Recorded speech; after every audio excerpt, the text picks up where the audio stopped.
اعوذ باللہ من الشیطان الرجیم بسم اللہ الرحمن الرحیم۔ شروع اللہ پاک کے نام سے جو بڑا مہربان نہایت رحم کرنے والا ہے۔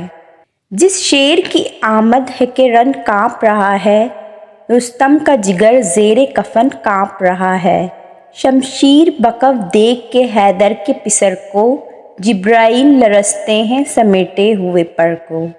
حضرت علی رضی اللہ تعالی عنہ کی زوجہ جنتی عورتوں کی سردار سیدہ فاطمہ الزہرا علیہ السلام کی وفات ہوئی تو امام علی علیہ السلام نے اپنے بھائی عقیل سے درخواست کی کہ وہ ایک ایسی عورت تلاش کریں جو اعلیٰ نسب سے تعلق رکھتی ہو تاکہ ان سے ایک بہادر و دلیر اولاد پیدا ہو جو کربلا میں امام حسین کا مددگار بنے۔ لہٰذا حضرت عقیل نے بنو کلبیہ کی ایک عورت فاطمہ بنت حزام کا نام پیش کیا جنہیں ام البنین کہا جاتا تھا۔ ان کا خاندان شرافت، سخاوت، مہمان نوازی اور بہادری میں عرب میں سب سے مشہور قبیلہ تھا۔ لہٰذا امام علی علیہ السلام نے ام البنین سے نکاح کر لیا اور کچھ عرصے بعد سن 26 ہجری میں ایک بیٹے کی پیدائش ہوئی۔ بچے کی پیدائش کے بعد حضرت علی رضی اللہ تعالی عنہ نے اسے اپنے گود میں لیا اور اس کا نام عباس رکھا۔ عباس شیر کو کہتے ہیں جس کو دیکھ کر دوسرے شیر بھاگ جائیں۔ آپ نے ان کے کانوں میں اذان دی اور بازوؤں کا بوسہ لے کر رونے لگے۔ اس پر ام البنین نے رونے کی وجہ پوچھی تو فرمایا، تمہارے بیٹے کے دونوں بازو حسین کی مدد کرتے ہوئے تن سے جدا ہوں گے اور اللہ ان کے کٹے ہوئے بازوؤں کے بدلے اسے آخرت میں 2 پر عطا فرمائیں گے۔ حضرت عباس امام حسن اور امام حسین علیہ السلام کے ساتھ پلے بڑھے، لیکن آپ نے کبھی بھی اپنے آپ کو اپنے بھائیوں کے برابر نہیں سمجھا اور ہمیشہ انہیں اپنا امام سمجھتے تھے۔ وہ امام حسن و حسین کو ابن رسول اللہ یا سیدی کہہ کر پکارتے تھے۔ حضرت عباس ابن علی نے نہایت ہی حسین و خوبصورت چہرہ پایا تھا۔ آپ ایک دراز قد شخص تھے۔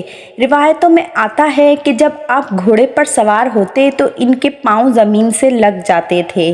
حضرت عباس کی بلند قامت اور خوبصورت چہرے کی وجہ سے انہیں قمر بنی ہاشم کہا جاتا تھا۔ ایک روایت کے مطابق جب امیر معاویہ کے خلاف امیر المومنین حضرت علی نے جنگ صفین لڑی تو اس جنگ میں حضرت عباس نے امام علی علیہ السلام کا لباس پہنا تھا اور بالکل اپنے والد علی کی طرح زبردست جنگ لڑی، یہاں تک کہ لوگوں نے ان کو علی ہی سمجھا۔ جب حضرت علی خود میدان جنگ میں اترے تو لوگ حیرت زدہ رہ گئے۔ اس موقع پر حضرت علی نے اپنے بیٹے عباس کا تعارف کرواتے ہوئے کہا، یہ عباس ہیں اور یہ بنو ہاشم کے چاند ہیں۔ اسی وجہ سے حضرت عباس کو قمر بنی ہاشم کہا جاتا تھا۔ حضرت عباس ابن علی کی زندگی کا سب سے اہم واقعہ معرکہ کربلا میں شرکت ہے، جس میں آپ نے اپنے بھائی اور امام حسین ابن علی کا ساتھ دے کر وفا اور قربانی کی ایک مثال پیش کی۔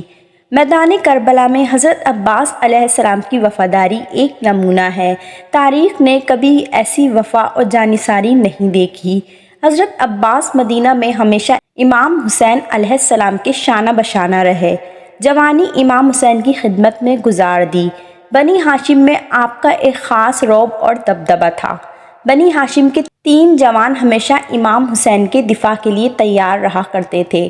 حضرت عباس ان جوانوں کے امیر تھے۔ جب یزید بن معاویہ سن 61 ہجری کو تخت نشین ہوتا ہے تو فوراً حکم دیتا ہے حسین ابن علی کو حراست میں لے کر دمشق بلایا جائے اور انہیں بیعت پر مجبور کیا جائے۔ لہٰذا لشکر شام جب مکہ پہنچتے ہیں تو امام حسین اس وقت کربلا روانگی کی تیاری کر رہے تھے۔ اس موقع پر حضرت عباس ابن علی نے اپنے بھائی کی حمایت اور بنو امیہ کی سرکشی کے خلاف مکہ میں ایک زبردست خطبہ دیا۔ اس میں آپ نے فرمایا، اللہ کی مشیت امام حسین کی مشیت ہے اور امام حسین کی مشیت اللہ کی مشیت ہے۔ خدا کی قسم اگر ایسا نہ ہوتا تو میں تم پر اس طرح حملہ کرتا جیسے عقاب غضبناک ہو کر اڑتا ہوا چڑیوں پر حملہ کرتا ہے اور تم کو چیر پھاڑ کر رکھ دیتا۔ واقعہ کربلا کے وقت حضرت عباس کی عمر 33 یا 35 سال کے قریب تھی۔ امام حسین علیہ السلام نے آپ کو لشکر حسین کا علمدار قرار دیا تھا۔ امام مظلوم اپنے بھائی عباس اور 72 ساتھیوں سمیت 1 محرم الحرام کو میدان کربلا پہنچے، جہاں 30,000 سے زائد یزیدی لشکر کے سپاہیوں نے اس قافلے کو روک دیا اور فرات کا پانی بند کر دیا۔ یزیدی لشکر کے ساتھ جنگ کا آغاز ہوتا ہے اور ایک ایک کر کے قافلہ حسینی کے بہادر شہید کر دیے جاتے ہیں، لیکن امام حسین نے حضرت عباس کو لڑنے کی اجازت نہیں دی۔ کربلا میں حضرت عباس نے اپنی شہادت سے ایک تاریخ رقم کی تھی۔ آپ حسینی فوج کے ایک قابل ترین اور ماہر سپہ سالار تھے۔ روایتوں میں آتا ہے کہ جب تک جناب عباس حسینی لشکر میں موجود رہے، یزیدی لشکر پر موجود کوئی سپاہی بھی چین کی نیند نہ سو سکا۔ جب عاشورہ کی رات امام حسین علیہ السلام نے اپنے تمام ساتھیوں سے کہا کہ رات کے اندھیرے کا سہارا لے کر جس کا جی چاہے یہاں سے جا سکتا ہے، کیونکہ کل کی صبح شہادت یقینی ہے، اس وقت سب سے پہلے جناب عباس نے اپنی وفاداری کا اعلان کیا اور کہا، اے امام، ہم کس لیے آپ کا ساتھ چھوڑیں؟ ہم آپ کو ہرگز دشمنوں کے مقابلے میں اکیلا نہیں چھوڑیں گے، ہم آخری سانس تک آپ کی حمایت میں رہیں گے۔ 10 محرم روز عاشورہ کو جب حسینی خیمے میں پانی ختم ہو گیا اور بچے پیاس سے رونے لگے، امام حسین علیہ السلام کی بیٹی سکینہ پیاس کی شدت سے بے حال تھی۔ جب جناب عباس نے یہ منظر دیکھا تو ان سے رہا نہ گیا، لہٰذا انہوں نے امام حسین کی اجازت مانگی اور پانی لینے کے لیے فرات کی طرف نکل پڑے۔ عمر 7 ملعون نے 4,000 سپاہیوں کا لشکر فرات کے کنارے کھڑا کر دیا تھا۔ حضرت عباس فرات کی طرف بڑھے تو عمر بن حجاج اور اس کے سپاہی راستہ روکنے کے لیے سامنے آ گئے۔ حضرت عباس علیہ السلام سے ان کی شدید جھڑپ ہوئی، مگر بنو ہاشم کے اس شیر کے سامنے کون ٹک سکتا تھا؟ آپ نے دشمن پر ایسے پے در پہ وار حملے کیے، انہیں وہاں سے بھاگنا پڑا۔ حضرت عباس دریا کے قریب گئے، پانی کو ہاتھوں کے چلو سے اٹھایا۔ آپ خود بھی شدید پیاسے تھے، مگر جب یہ خیال آیا کہ ان کی پیاری معصوم بھتیجی وہاں خیمے میں پانی کے انتظار میں ہوگی تو آپ کو گوارا نہ ہوا کہ پانی پئیں، لہٰذا آپ نے پانی سے ہاتھوں کو واپس کھینچ لیا اور مشکیزے میں پانی بھر کر خیمے کی طرف روانہ ہوئے۔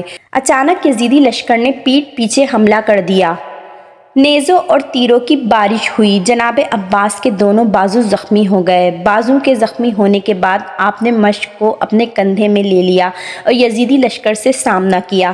اس شیر کی ایک دھاڑ سے سپاہی چاروں طرف بکھر جاتے تھے اور میدان میں گھمسان مچا ہوا تھا۔ آخر یزیدی سپاہیوں نے تیر سے اس مشکیزے کو بھی توڑ دیا۔ سخت لڑائی شروع ہوئی۔ حضرت عباس کی تلوار بجلی کی طرح جس پر پڑتی اس کے ٹکڑے کر دیتی تھی۔ بے دریغ یزیدیوں کو آپ نے واصل جہنم کیا۔ اچانک پیچھے سے ایک سپاہی نے آپ کے ہاتھوں پر حملہ کیا اور آپ کے بازو کٹ گئے۔